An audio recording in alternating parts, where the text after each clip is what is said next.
요한일서 2장 1절 다 같이 합독하시겠습니다. 시작.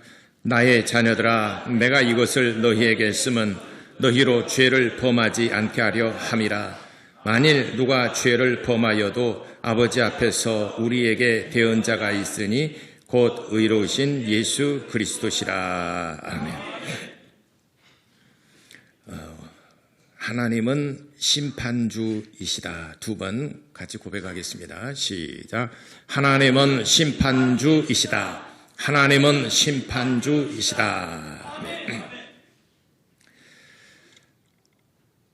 하나님께서 마지막 날 심판을 하시는데 천국에 들어갈 사람과 천국에 들어가지 못하고 지옥의 형벌을 받을 자를 엄중하게 심판하십니다. 이는 일심으로 끝납니다. 다시 영옥으로 가서 거기서 다시 교화를 하고 다시 거기에서 또 재심판이 있는 것이 아니고, 이건 우리 사람은 2심, 3심까지 가서, 왜냐하면 사람이 사람을 재판한다는 그 자체가 항상 불완전합니다. 그리고 판사의 재량, 역량이라는 것이 그 법의 테두리 안에서 또 관용을 베풀 수도 있는 어느 일정한 부분이 있습니다. 그러나 또 상대편의 입장에서는 억울할 때 그지가 없습니다. 그러니까 다시 또 2심에 가고 3심에 가고, 그것에도 굴복하지 못하면 이 헌법이 잘 된 것이냐, 다시 헌법 소원을 또 내기도 합니다. 너무 억울하면은. 그래서 그것이 헌법에 위배가 된다라고 해서 그 법을 개정하는 경우도 있습니다. 사람이 만든 모든 제도, 사람이 만드는 법에는 다 약점이 있어요. 왜냐하면 사람이 너무 다양하기 때문에 일률적으로 똑같이 모든 것을 적용하기가 참 어려운 부분이 있습니다. 그러나 하나님의 심판은 단 1심으로 끝나는 겁니다. 왜 1심으로 끝나느냐? 하나님의 심판에는 오류가 없으십니다. 하나님의 심판에는 단 1.1핵이라도 오류가 없으십니다. 그래서 내가 아무리 억울하고 나는 천국 갈 줄 알았는데, 나 교회도 다니고 이런 직분도 하고 내가 헌금도 하고 했는데 내가 왜 천국까지 못했는가라고 억울하게 호소한다 하더라도 하나님 보시기에 악한 일을 했게 돼요. 그는 외적으로는 그렇게 했을지 모르지만은 마음에 죄사함을 받지 못했기 때문에 그는 구원받지 못함이 마땅합니다. 그래서 마태복음 7장 23절에도 주여 주여 하는 자마다 다 천국에 들어갈 자가 아니라 내 아버지의 뜻대로 행하는 자라야 천국에 들어가리라. 내 아버지의 뜻대로 행하는 자라야 천국 들어가지, 다 주여 주여 하는 자마다 다 천국 들어가는 것은 아니다. 세상에도 예수여 주여라고 부르는 사람, 성경을 인용하고 또 성경을 수없이 많이 읽고 강의도 한 사람 얼마나 많습니까? 그러나 그런 사람들이 다 천국에 들어갈 것이 아니라 내 아버지의 뜻대로 행하는 자라야 들어가리라. 내 아버지의 뜻은 무엇이냐? 요한복음 6장에 내 아버지의 뜻은 아들을 보고 믿는 것이 곧 하나님의 뜻이니라, 이렇게 말씀하셨습니다. 하나님의 뜻은 하나님께서 보내신 그의 아들 예수를 믿는 것이 곧 하나님의 뜻이라, 이렇게 말씀하셨고, 그것이 하나님의 일이라고 말씀하셨습니다. 내가 설교하는 것도 하나님의 일을 하는 것입니다. 내가 지금 여기서 뭘 말하는 것이냐? 하나님의 아들 예수를 믿어 구원받으라고 설득하고 있는 겁니다.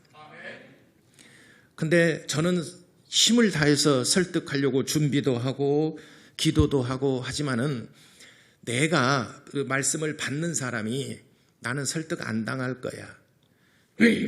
절대로 설득 안 당할 거야. 마음을 닫아버리면은 설득 안 당합니다. 예수님이 오셔도 설득 안 당합니다. 예수님 당시에 예수님이 하나님의 아들이 이 땅에 오셨는데 마음의 문을 딱 닫아버리고 오직 모세로 말미암은 여호와의 율법, 여호와 하나님 이외 다른 신은 없다라고 유일신이 아니라 단일신으로 믿고 예수를 하나님의 아들로 인정하지 않고 그렇게 작정하고 예수님의 말씀을 듣는 많은 사람들이 있었습니다. 특히 서기관들과 바리새인이 있었습니다. 예수 안 믿었어요. 예수님이 오셔서 설득해도 안 믿기로 작정하게 되면 안 믿어지는 것입니다. 그러나 내가 정말 믿어봐야 되겠다. 이것이 그러한가? 정말 천국과 지옥이 있을까? 궁금하다. 한번 들어봐야 되겠다 하면은 하나님이 그 심령에 찾아가십니다. 중요한 것은 설교자도 중요하지만 말씀을 듣는 회중들도 굉장히 중요한 것입니다. 그래서 요즘에 소통, 뭐 국민과의 소통, 기업에서도 교회에서도 요즘에는 소통이라는 말을 안 쓰는 곳이 없습니다.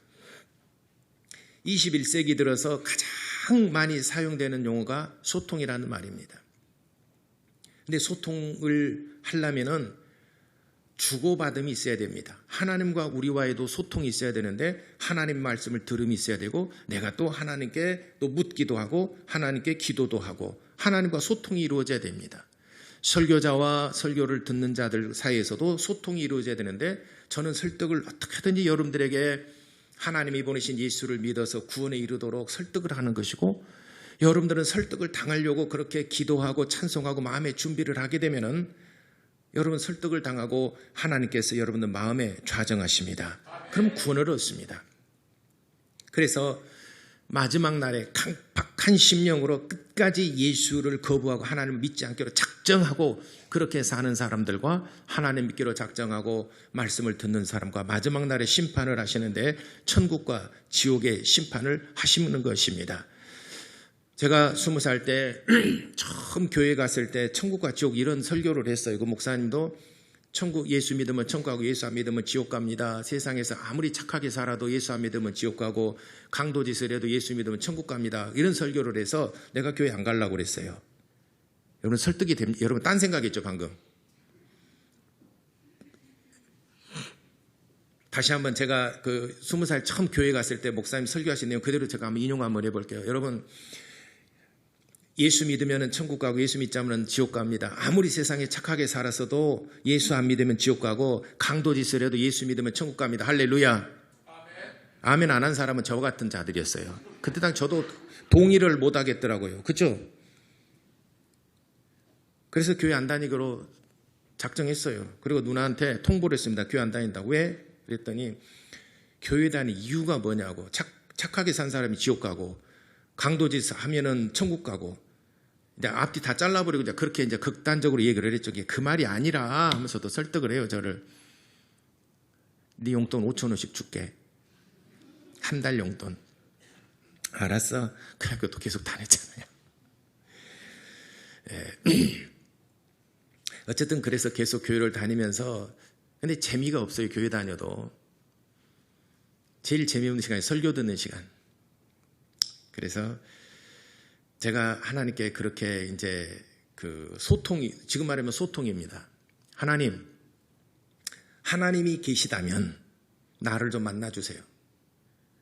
내가 교회를 다니면서 하나님도 만나지 못하고 이렇게 하나님 믿는 것처럼 이렇게 다닌다는 것도 한계가 있고 재미도 없고 그러니 하나님이 진짜 살아계시다면 내가 만날 수 있도록 나를 만나주시고 내가 하나님 만나지 못한다면은 나는 하나님 안 계시는 것으로 알고 나 교회 그만 다닐랍니다 하고 하나님께 그렇게 기도 아닌 푸념을 했습니다. 대신에 하나님 내가 1년 동안 1983년 1월부터 83년 12월까지 1년 동안은 내가 이듬해가 되겠죠. 이듬해 모든 예배 잘 듣고 그리고 모든 예배 빠지지 아니하고 성경 공부하고 해보겠습니다. 그래도 내가 하나님을 만나지 못한다면은 하나님 안 계시는 것으로 알겠습니다. 그러나 하나님이 살아계시다면 나를 꼭 만나주세요. 내가 그렇게 했습니다. 그리고 그때부터 이게 정리하고 이제 예배드리기 시작을 했습니다. 하나님의 말씀도 들었어요. 그런 마음의 자세를 가지고. 근데 궁금한 게 하나 있어요. 천국과 지옥이 정말 있을까? 맨 먼저 저에게 의문이 되어지는 것, 궁금한 것, 두렵기도 한 것이 과연 천국과 지옥이 있을까? 그러면은 저 목사님이 말씀하시는 것처럼 천국과 지옥이 있다 가정을 하면은, 없으면은 뭐 너나 나나 다 죽으면은 아무것도 모르는 건데, 저 목사님 말씀하시는 것처럼 만약에 천국과 지옥이 있다면은 나는 죽어서 어디 갈 것인가? 내가 아직은 하나님 만나지 못했고 아직 하나님 믿지 않는데, 저 목사님의 말씀대로라면은 나는 그러면은 지옥 가는 것이 아닌가? 지옥이 어떤 곳인가? 쉼이 없는 곳, 영원토록 고통이 있는 곳, 유황이 불붙는 불 가운데서 세세토록 고통받는 곳이다. 내가 하나님을 믿진 않지만 어느 한켠에 내 마음의 한 구석에 굉장히 나를 두려움, 걱정, 두려움, 어느 극히 일부분이지만 내 마음 한 구석에 그 말씀이 늘 사로잡고 교회 갈 때마다 나는 지옥 가는 것인가? 천국과 지옥이 정말 있다면은 그러면 지옥 가는 것인가? 내가 하나님 믿지 못하면 지옥 가는 것인가? 사후에는 아무도 모르는 것인데, 죽음의 이후의 세계는 아무도 모르는, 만약에 죽었을 때 나는 하나님 안 계시다, 천국과 지옥이 없다라고 나는 확실히 믿고 그렇게 내가 죽음을 맞이했는데, 내 죽음의 문턱을 넘는 순간 영의 세계가 쫙 펼쳐져서 천국 가는 자들이 있고 지옥 가는 사람이 있더라면은 나는 지옥불의 그 지옥의 끝자락에 난 떨어질 것이 아닌가 굉장히 두려웠습니다. 사실은 내색은 않았지만은 굉장히 두려웠어요. 지옥불에 떨어진다는 것 자체가 굉장히 두려웠어요. 우주의 종말은 그건 나하고 상관없는 것이고 나의 죽음, 종말이라는 게 우주론적인 종말도 있지만 개인의 종말도 있지 않습니까? 이 죽음이라는 건 언제 죽을지 모르니까 만약에 내가 죽는다 그러면은 내가 지옥불에 떨어진다 굉장히 두려웠습니다. 솔직히 내심 나만 아는 거예요. 나만 느끼는 것입니다. 그러나 다른 사람한테는 표현하지 않냐고 교회를 다녔습니다. 그러면서 몇 주간 더 다니면서 하나님은 안 믿어지는데 천국은 못 가더라도 지옥의 형벌은 피해야 되잖아요. 우리 그래도 그 정도 보험은 드러나야 되잖아요. 그죠? 적어도 천국은, 내 그때 교회를 다닌 지 몇 개월 됐을 때예요. 몇 개월 됐을 때. 그리고 이제는 83년 1월부터는 딱 결심을 하고 교회 등록도 했어요. 그때 제가 83년 1월 달에 제가 등록을 했어요. 딱 적고 왜냐면 내 마음이 결심이 있었으니까. 그리고 제가 하나님을 정말 내가 이제 만나고자 하는 그런 마음으로 딱 1년간을 했죠. 네, 제가 하나님께, 그러니까 그때는 뭐 믿음도 없고 성경도 모르고 할 때니까 그냥 그렇게 그때 당시로 여러분 이해를 좀 해주십시오. 그러면서 적어도 천국은 못 가더라도 지옥은 피해야 되지 않겠는가. 그래서 하나님께 제가 이렇게 기도했어요. 하나님, 내가 지금 이렇게 결심했지 않습니까? 주일날이나 뭐 예배, 모든 예배 빠지지 아니하고 잘 드리고 또 성경 공부도 할 것입니다. 그러니까 혹시 내게 믿음이 안 오더라도, 내가 혹시 갑자기 믿음을 얻기 전에 내가 갑자기 죽은다 하더라도 정상 참작을 좀 해주십시오. 내가 이렇게 교회 열심히 다녔는데, 내가 교회 다니기로 결심하고 내가 이제 주일 예배도 바른 자세로 드리고 가는데, 하나님, 내가 교회를 다녔다는 것만이라도 내게 정상 참작을 해주셔서 최소한 천국은 못 가더라도 지옥에 떨어지지 않도록 하나님 좀 구제 좀 해주세요. 그렇게 제가 기도를 하면서 교회를 다녔어요. 근데 1년 못 가서 한 6개월, 6월, 7월 그 무렵에 처음, 한 6월 무렵에 처음 제게 믿음이라는 것이 찾아왔어요. 그리고 그해 8월 달 수련회 때 전국 그 대학생 수련회 때 서울 세검정에서 했는데 CCC 수양관입니다. 거기에서 이제 전국 대학생들 모여서 수련회, 그때는 그리 많지 않았어요. 한 300명 정도 모였을 때, 이제 수련회 첫날, 앞에서 찬양이 기타 치고, 기타들 다 메고 기타 치고 찬양하고 나는 앉아서 이제 이렇게 예배 드리는데, 그때 제게 그 찾아오신 하나님, 내가 늘 찬송 부르지 않습니까?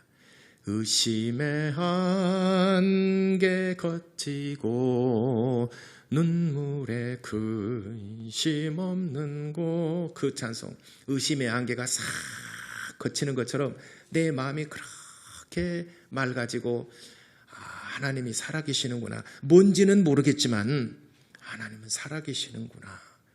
내 어떤 느낌, 하나님의 손길, 하염없이 울었어요. 하염없이 눈물을 흘리면서, 하나님, 그때는 내가 뭐 성경도 잘 모르고 어쨌든 간에 목사님 설교 말씀 듣고 하기는 했지만 아직은 성경 잘은 모르는데, 그래서 그 찬송하면서 하염없이 흐르는 눈물을 수련회 첫날, 그때가 아마 8월 둘째 주인가 아마 그랬던 것 같아요. 1983년도 하염없이 눈물을 흘리면서 하나님, 뭐 기도할 줄 모르니까 기도 잘 모르고, 하나님 미안합니다. 하나님 정말 미안합니다. 내가 하나님 계신 줄을, 어떤 분인 줄을 모르고 내가 그냥 내 생각대로 한 것이오니 하나님 미안합니다. 이제부터는 하나님이 살아계심을 인정하고 내가 하나님을 섬기겠습니다. 그때부터 제가 신앙생활 똑바로 했어요. 그때부터 주일 예배 한 번도 범하지 않았습니다. 내가 하나님을 만나고 난 다음에, 그리고 날이 갈수록 하나님이 살아계심이 더 분명해지고 내 기도에 응답해 주시는 것이 너무 분명하기 때문에 지금까지 하나님을 섬기고 있는 것입니다. 그래서 목회하는 것도 기쁨이 있어요. 물론 세상적으로 볼 때는 여러 가지 어려움도 있겠지만, 그러나 내 영혼은 참 기뻐요. 그래서 제가 하나님을 만난 것입니다. 여러분들도 저처럼 하나님이 살아계시기 때문에 하나님을 만나려고 여러분들이 애쓰시기를 바랍니다. 소통이 이루어져야 됩니다. 나는 마음의 문을 딱 닫고 한 목사님 나 한번 변화시켜 보세요. 하나님이 계시면 나 좀 변화시켜, 하나님 살아계시면 내 앞에 좀 나타나 보세요. 거만하게 그러지 마시고, 그건 소통이 아닙니다. 하나님이 살아계시면 내 앞에 좀 나타내 보세요. 그러면 예수께서 말씀하신 것처럼 의원아 내 병 고치라 속담에 그와 같다라고 그랬습니다. 병원에 가서 아프니까 병원 어디가 아파서 왔습니까? 의사 양반 나 좀 고쳐주시오. 아니 어디가 아프세요? 온몸이 삭신 쑤시가 아파요. 못 고칩니다. 어디가 아픈 줄 알아야죠. 자세하게 얘기를 해줘야 되지 않습니까? 뭐 언제부터 아프세요? 오래됐어라. 고쳐보시오. 오래라는 것이 도대체 일주일인지 한 달인지 1년인지 10년인지 50년 됐는지, 여러분 지금까지 병 가지고 있는 거 최장 몇 년 동안 가지고 있어요. 한 몇십 년 가지고 있는 병도 있죠. 근데 견딜만 하니까 살아가는 겁니다. 우리 어머니 아버님들 그렇잖아요. 몇십 년간 가지고 살아요. 근데 견딜만 하니까 가지고 살아가는 거예요. 병원에 언제부터 왔어요? 솔찬히 오래되라. 무사도 못 고치는 거예요. 언제부터 그랬는지, 어디가 아픈지. 어디가 아프세요? 온몸이 다 아픕니다.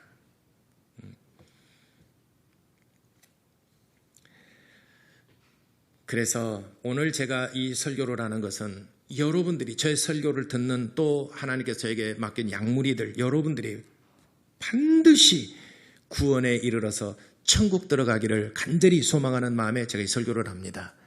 여러분도 저처럼 마음의 문을 열고 하나님을 만나고자 사모하시기 바랍니다. 하나님이 살아계시기 때문에 누구든지 다 만날 수 있어요. 하나님이 안 계시다라면 아마 하나님 만난 사람이 없어야 되겠죠. 그러나 여기저기서 하나님 만난 사람이 있고 은혜 받은 사람이 있고 간증도 쏟아져 나오고 2000년 동안 얼마나 수많은 사람들이 기독교의 역사가 예수님 이후로 2000년 동안 지금까지 많은 핍박이 있더라도 목숨을 내걸고 신앙을 유지해오고 오늘날까지 거대한 강줄기가 되어서 오늘 우리의 심령에까지 찾아오지 않습니까? 하나님이 살아계심을 확신하기 때문에 자기 목숨을 내걸고 신앙을 지켰던 선인들의 믿음으로 우리도 오늘까지 은혜를 받은 것입니다. 하나님이 안 계시다면 뭐 그렇게까지 하겠습니까? 그러니 하나님 아직 못 만난 사람이 하나님이 안 계신 것이 아니라 내가 아직 못 만난 것이다. 하나님이 안 계신 것이 아니라 내가 만나지 못한 것이다. 여러분들 그렇게 여기시고 하나님을 만나고자 하나님께 나와 하나님을 사모하시기를 바랍니다. 그래서 하나님께서는 구원받을 자와 구원받지 못할 자들을 명확하게 구별하시는데 혹시라도 단 한 명의 실수라도 있지 않겠느냐? 없습니다. 창세기 18장에 보면은 소돔과 고모라 성이 하나님 보시기에 심히 악행을 합니다. 그래서 하나님이 그 고를 심판하시려고 천사들을 보냅니다. 아브라함이 막아섭니다. 하나님께서는 의인과 악인을 함께 멸망하는 것이 불가하지 않습니까? 그 성읍을 전부 다 멸망시킨다 그러면은 거기는 믿음 있는 사람도 있을 것이고 의인도 있을 것이고 또 불법을 행하고 악인들도 있을 것인데 함께 멸망하는 것은 불가합니다. 그러니 하나님 이 도시에 의인 50명이 있으면 어찌하시렵니까? 내가 50명을 해놔야 내가 악인이라도 멸망시키지 아니하리라. 그래서 45인 40명에서 10명 있으면 어찌하시렵니까? 10명만 있더라 내가 그러지 아니하리라. 거기서 구원받은 사람은 딱 3명 구원받았습니다. 롯과 2 딸만 구원받고 나머지는 전부 다 멸망을 받았습니다. 그래서 악인과 의인이 함께 멸망받는 것이 하나님의 뜻이 아닙니다. 아무리 세상이 타락하고 세상이 아무리 죄악의 도시라 하더라도 거기서 의인들을 불러내서 구원받을 자와 구원받지 못할 자들을 명확하게 구별하시는 분이십니다. 수많은 사람이 있더라도 딱 3명을 끄집어내서 하나님이 구원하시고 그들을 다 나머지를 멸망시키셨습니다. 한 번은 예수님께서 이런 비유를 들어 말씀하십니다. 어떤 혼인 잔치에 많은 사람들을 초청했는데 오질 않았습니다. 그러니까 종들을 보내서 길거리나 사거리나 어디 가든지 다 가서 닥치는 대로 이 혼인 잔치집을 채우라 그랬습니다. 그러니까 종들이 가가지고 닥치는 대로 당신을 초청했으니 들어오라 그래서 빼곡하게 이 잔치집이 찼습니다. 사람들로 가득 찼습니다. 잔치집 주인이 딱 와서 보이니까 예복을 입지 않고 들어온 사람들을 골라내서 밖으로 내쫓았습니다. 어찌하여 너는 예복을 입지 않고 왔느냐? 의인 중에도 악인을 골라내서 심판하십니다. 악인 중에 의인을 골라내서 구원도 하시지만은 의인 중에서 악인도 골라내서 심판하십니다. 내쫓습니다. 그래서 예복을 입지 않고 온 그 사람을 바깥 어두운 데 가서 내쫓으라. 그래서 그 잔치에 참여하지 못하게 했습니다. 시편 1편 5절에도 악인은 의인의 회중에 들어오지 못하리라. 이렇게 시편 5편의 1편 5절에 선언하고 있습니다. 그래서 마지막 날에 천국 들어갈 자들은 죄 없는 자 혹은 죄 용서받은 자가 천국에 들어가는데 그렇다면 우리 모든 인간은 어떤 상태인가? 로마서 5장 12절에 한 사람이 죄를 범함으로 죄가 세상에 들어왔고 그 죄로 말미암아 모든 사람이 죄를 범하였느니라. 그래서 로마서 3장 23절에 로마 3장 10절에 의인은 없나니 하나도 없다라고 말씀하시고 23절에는 모든 사람이 다 죄를 범하였음에 그랬습니다. 모든 사람이 전부 다 죄인이라고 로마서 3장 5장에는 선언하고 있습니다. 그렇다면 우리는 천국 들어갈 수 없는 상태가 된 겁니다. 그래서 하나님께서 예수 그리스도를 보내주셨습니다. 그리고 우리의 모든 죄를 다 담당하시고 그가 십자가에 빌려 죽으심으로 우리의 죄를 용서하셨어요. 그래서 우리는 이제는 용서받은 죄인. 우리는 본래 죄인이었지만 용서받은 죄인. 예수 믿는 것이 그리 어렵질 않아요. 용서받은 죄인. 그래서 의인이 천국 들어가지만 또 용서받은 자가 천국 들어갈 수 있는 길을 열어주신 것입니다. 로마서 3장 20절로부터 율법의 행위로는 의롭다 하심을 받을 육체가 없나니 그래서 하나님께서 율법의 행위 착하고 의로운 자가 하나도 없나니 그래서 하나님께서 또 다른 한 의를 세워주셨으니 이는 곧 예수 그리스도를 믿는 믿음으로 난 의인이라 말씀하셨습니다. 그러니까 내가 율법의 행위로 의롭다함을 받아서 천국 들어갈 수 있는 길이 있는데 그 길이 막혔다는 거예요. 율법, 우리의 행위, 착한 행실로 천국 들어갈 자가 어디가 있겠느냐. 로마 3장 20절에는 없다라고 그랬습니다. 그러면 우리는 어떻게 하겠느냐. 하나님이 그래서 또 다른 한 의를 세워주셨는데 예수 그리스도를 믿는 믿음으로 말미암은 의라. 그래서 예수께서 내 죄를 대신 짊어지고 십자가에 죽으셨는데 그 예수 십자가의 보혈을 믿으면은 나는 용서받은 죄인이 된 겁니다. 죄인이지만은 용서받은 죄인. 그래서 나를 용서해 주신 예수님, 나를 용서해 준 예수님이 나와 늘 함께 하시는데 천국 들어가는 그 날까지 계속해서 나와 함께 하시는 것입니다. 그래서 예수를 우리가 영접하는 순간 나 홀로 사는 것이 아니라 이제는 평생 천국문에 들어가는 그 순간까지 하나님 앞에 백보자의 심판대 서는 그날까지 예수님이 나와 함께 하시는 것입니다. 그래서 오늘 요한일서 2장 1절의 본문의 말씀에 나의 대언자라고 그랬습니다. 죄를 짓지 않고 사는 것이 하나님의 뜻이라. 이 자녀들아, 내가 이것을 내게 쓰면 너희로 죄를 범하지 않게 하려 함이라. 죄를 범하지 않도록 하겠다, 이 말을 쓴 것이다. 그러나 만일 누가 죄를 범하여도 하나님 아버지 앞에 우리에게 대언자가 있으니 곧 의로우신 예수 그리스도이시라. 예수 그리스도는 나의 대언자라고 그랬어요. 근데 대언자라는 그 단어가 우리가 좀 생소하게 들리기도 하는데 대언자라는 그 말은 변호사라는 말이에요. 변호자, 보혜사라는 말입니다. 그래서 요한복음 15장 26절에 내가 아버지께로 가면 아버지께 구하여 너희에게 보내실 성령, 그가 곧 나를 증언하실 것이요. 그래서 그가 보내신 성령을 보혜사 성령이라고 말씀하셨습니다. 보혜사 성령. 내가 아버지께로 가게 되면 아버지께 구하여 보혜사, 나를 변호할 보혜사를 너희에게 보내리니 그가 나를 증거하실 것이요. 이렇게 요한복음 15장 26절에 말씀하실 때 변호할 것이니 보혜사 성령을 보내실 것이라고 그랬는데 그 보혜사라는 말을 이게 한자로 보면은 보호할 보자 은혜 해자입니다. 그래서 해석을 잘못 하게 되면은 은혜로 보호하는 스승이라 이 말을 어디서 많이 들었던 것 같죠. 계시록의 실상 보게 되면은 보혜사 이만희 이렇게 해서 보혜사 이만희 이렇게 저자를 그렇게 기록하고 있습니다. 계시록의 실상 1편, 2편 전부 다 보혜사 이만희. 그래서 보혜사 이만희, 우리는 보혜사 하게 되면은 성령이 보혜사다. 보혜사 성령 이렇게 알고 있는데 보혜사 이만희. 그래서 그 내용을 쭉 봤더니 이만희가 이만희를 따르는 모든 사람들을 은혜로 보호하는 스승이다. 이래서 보혜사라는 말을 쓴다는 거죠. 이게 그 단어라는 게 세계적으로 쓰는 다 공통어입니다.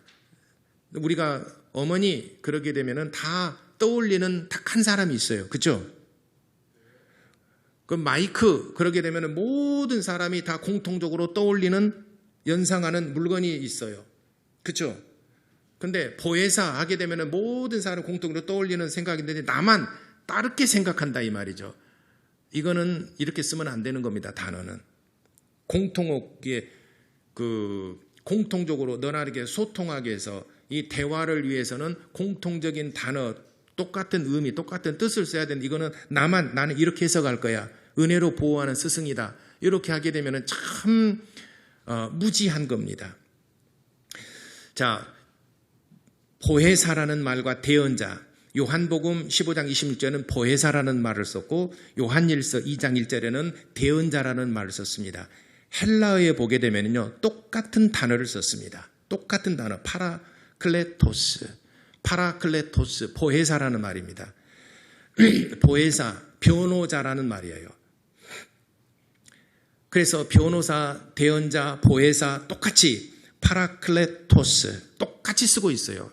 헬라어에는 똑같이 쓰고 있는데 이거를 영어로 번역할 때 또는 구격으로 번역할 때 약간 다르게 번역을 하다 보니까 그래서 번역은 하나만 보면 안 됩니다. 2권, 3권 봐야 됩니다. 제가 그 2015년, 5년도인가 처음 미국 가서 이제 디민 공부할 때 우리 한국에서도 개역 성경을 보다가 개역 개정으로 바뀐 지가 한 20여 년 남짓 되죠. 이제 꽤 오래되죠. 개역 성경과 개역 개정 성경이 있습니다. 그래서 개정으로 바꿀 것인가 말 것인가 하는 것에서 굉장히 논쟁이 많이 있었습니다. 그래서 지금도 개역 성경만을 주장하고 개역 개정은 이건 출판사들이 돈 벌기 위한 것이다, 마귀의 짓이다, 번역 잘못했다 하면서 논쟁이 지금도 있습니다. 그래서 개역만 주장하는 사람도 있어요. 일리가 있는 얘기입니다. 그래서 제가 그걸 교수님한테 물어봤어요. 개역 개정과 개역 성경에서 들어보실 텐데 어떻게 생각하십니까? 내가 물어봤어요. 교수님한테. 그랬더니 목사님 성경 몇 권 보세요? 그래서는 예? 성경을 몇 권 보세요? 그래서는 한 권이요. 그랬더니 그러면 다른 번역서는 안 봅니까? 아니 가끔 참고할 때 여러 성경 보기는 보지만은 그러나 제가 주로 인성이 한 권이죠. 번역서는 뭐 킹제임스가 됐든 NIV든 예루살렘 바이블이 됐든 또는 현대인의 성경이 됐든 새 번역이 됐든 공동 번역이 됐든 개역 개정이 됐든 개역 성경이 됐든 간에 이거는 어차피 번역이기 때문에 킹제임스도 제임스왕이 1620년대에 번역을 했지 않습니까? 번역서이기 때문에 온전하지 않습니다. 그래서 어려운 단어, 난해 구절 모든 것을 그렇게 볼 수는 없지만은 그렇게 되면 적어도 3권 정도는 비교해 봐야 될 것입니다. 그러면 의미가 이 흐름이 무엇을 의미하는지 알 것입니다. 그래서 한 3권 정도 보라고 권유를 하더라고요. 그래서 알겠습니다. 한 권만 보게 되면은 오류에 빠질 수가 있어요. 그래서 대언자라 또는 보혜사라 그래서 은혜로 보호하는 스승이다 이렇게 번역한다 할지 그랬으면 안 되죠. 헬라어에는 파라클레토스라고 번역이 되어 있습니다. 파라클레토스 헬라어에는 거기에서 번역을 할 때 보혜사 또는 대언자, 보혜사 이런 말을 해석할 때 예루살렘 바이블, 예루살렘 바이블 또는 킹제임스 버전 여기에는 애드보케이터라고 나와 있어요. 애드보케이터 똑같이 애드보케이터 다시 말하자면은 변호자, 변호하는 이런 말로 킹제임스 버전이나 예루살렘 바이블에는 그렇게 번역이 되어 있습니다. 또 새 번역이나 현대인의 성경 공동 번역에는 전부 다 대언자도 변호자로 번역이 되어 있습니다. 변호자. 그런데 그 파라클레토스를 예루살렘 바이블에는 예루살렘 바이블에는 보혜사를 요한복음 15장 26절에 예루살렘 바이블에는 카운셀러라고 기록된 것 같아요. 카운셀러. 파라클레토스를 카운셀러 말하는 상담자로 번역이 되어 있고 NIV 성경 인터내셔널 버전에서는 컴포터라고 번역이 되어 있어요. 말하면 위로자로 이렇게 번역이 되어 있어요. 그러니까 파라클레토스를 영어 성경에는 어떤 컴포터라고도 번역이 되고 위로자로 번역이 되고 카운셀러 상담자라고 번역이 되어 있고 애드보케이터 변호자로도 번역이 되어 있어요. 그러니까 여러 성경을 봤을 때에 헬라어에는 파라클레토스라고 번역이 되어 있어요. 그러니까 대언자나 또 그 보혜사나 모두가 나를 변호해 주는 이런 말이에요. 나를 대언해 주는. 말하자면 법정에 갔을 때 변호사가 없으면 법정에 재판이 성립이 안 됩니다. 반드시 법정에서는 변호자가 있어야 재판이 성립이 됩니다. 변호사가 없으면 국선 변호사라도 그를 변호할 수 있도록 기회를 줍니다. 변호사가 없으면 재판이 성립이 안 되죠. 그래 하나님 앞에 섰을 때 나 혼자 단독으로 선다. 그렇게 되면은 하나님 앞에 이런 심판을 피할 길이 없습니다. 그런데 우리가 하나님 앞에 섰을 때 나를 변호해 주시는 변호자가 계시는데 그가 예수 그리스도이시라. 오늘 본문의 말씀에 그가 대언자, 변호자가 있으니 파라클레토스, 변호사 또는 보혜사 또는 대언자가 있으니 곧 의로우신 예수 그리스도이시라. 그러니까 하나님께서 우리를 보실 때 우리의 죄를 보시지 않겠습니까? 그러나 예수께서 나를 변호해 주시는다는 거죠. 예수께서 나는 유구무원입니다. 우리는 다 죄를 지었지 않습니까? 죄를 지어서 할 말이 없지만 예수 그리스도께서 우리 앞에 서서 나를 십자가 뒤에 감추시고 하나님, 이 사람은 하나님이 보내신 예수 그리스도의 십자가의 보혈을 믿어 죄를 용서받은 사람입니다 라고 하나님 앞에서 나를 변호해 주신다는 거예요. 이것이 우리 일생일대 최고의 행복이고 최고의 축복이지 않습니까? 하나님의 최고의 선물이 나의 변호자가 되어주셨다는 거예요. 나를 하나님 앞에 변호해 주실 분은 오직 예수 그리스도 한 분뿐이십니다. 내 명예와 내 재물과 내 권세, 권력, 내 친구, 내 부모가 나를 하나님 앞에서 변호해 줄 수가 없습니다. 나를 변호해 주실 분은 오직 예수 그리스도 한 분밖에 없는 것을 여러분들이 신하시기를 바랍니다. 그러니까 우리가 육체를 이 땅에 살아가는 동안에 나의 변호자이신 하나님 앞에 섰을 때 나를 변호해 주실 예수 그리스도를 꼭 여러분 곁에 모시고 여러분 마음속에 모시고 천국문에 들어가시기를 예수 이름으로 축원합니다. 성령은 예수의 변호사예요. 성령이 나를 변호해 주진 않아요. 성령은 예수의 변호사이십니다. 그래서 보혜사, 성령의 보혜사는 바로 예수 그리스도, 예수를 변호하시는 분은 오직 성령이십니다. 그래서 내가 아버지께 구하여 성령이 오시면은 그가 나를 변호할 것이고 예수께서 말씀하셨어요. 성령께서 우리를 변호하는 게 아니고 성령은 예수를 변호하십니다. 예수는 하나님의 아들이시오. 죄 없으신 분이 십자가에 달려 피 흘려 죽으셨다는 것을 증언하시고 변호해 주시는 분이 바로 성령이십니다. 나를 변호해 주시는 분은 예수 그리스도이셔요. 그래서 우리가 예수를 전할 때 예수의 말씀이 진실하다는 것을 성령께서 보증해 주신다라고 그랬어요. 내가 전하는 이 말씀이 사실이고 예수 십자가의 죽음이 진실하시다는 것을 성령이 보증하시고 성령이 보호하시다고 고린도 후서 1장 5장에 말씀하셨습니다. 요한복음 14장 15장 16절에 16장에 예수를 변호하시는 분은 오직 성령이시라. 그래서 사도행전 1장 8절에 너희에게 성령이 임하시면은 그때 나를 증거하실 것이고 나를 내 증인이 되라 이렇게 말씀하셨습니다. 성령이 임하면은 나를 증거하고 나를 변호해라고 그랬어요. 성령이 임하기 전에는 말하지 말으라라고 그랬어요. 예수의 변호사는 성령이시고 나를 변호하시는 분은 예수 그리스도시라. 그러니까 여러분들이 예수도 영접해야 성령도 받아야 되는데 성령을 받은 이유는 예수를 변호하고 예수가 십자가에 빌려 죽으심이 우리를 위한 게 진실하시다는 것을 대변하기 위하여 성령을 받아야 되고 우리가 천국 들어가는 데는 예수 그리스도이십니다. 나를 변호하시는 분은 오직 예수 그리스도이십니다. 여러분들이 예수 그리스도 나의 변호사 하나님 앞에 나를 변호해 주실 예수 그리스도를 여러분들의 마음속에 정말 영접하시고 예수님과 영원토록 함께하는 은혜가 있게 되기를 예수 이름으로 축원합니다. 기도하겠습니다.